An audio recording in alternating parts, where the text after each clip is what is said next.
अॻूणे army chief retire general Qamar Javed Bajwa PTI chairman Imran Khan खे चालाक शख्स करार ॾिनो आहे। हिकु इंटरव्यू में अॻूणे army chief general Qamar Javed Bajwa चयो त इमरान खान कूड़ ॻाल्हाइण में वॾी महारत रखंदो आहे ऐं माण्हू उन ते यकीन करे वठंदा आहिनि। जनरल रिटायर्ड बाजवा हिकु सवाल ते कराची में मरियम नवाज़ जे कमरे जो दरवाज़ो तोड़ण जो हुकुम कंहिं ॾिनो। हिन चयो त ब्रिगेडियर हबीब उन वक़्तु सेक्टर कमांडर जनरल फैज़ केस दाख़िल करण जो चयो, पर हेठिएं सतह ते कुछ माण्हू वधीक थी वियो हो। असां ज़िम्मेवार ऑफिसरनि खे हटाए छॾियो। अज़ीम सवाती ऐं शहबाज गुल खे उगाड़ो करण जे इल्ज़ाम ते जनरल बाजवा चयो त हुन जो हिन वाक़े सां को बि तालुक नाहे। कुछ वक़्त में एजेंसियुनि में शाह खां वधीक शाह जा वफ़ादार बणण जी कोशिश थींदी आहे। ही सभु कुझु हेठिएं सतह ते थींदो रहंदो आहे।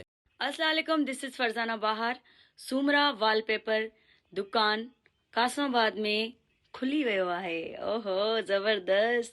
अॼुकल्ह त हर माण्हू ई चाहे थो त असां पंहिंजे घर जूं दीवारियूं तमामु ख़ूबसूरत बणायूं।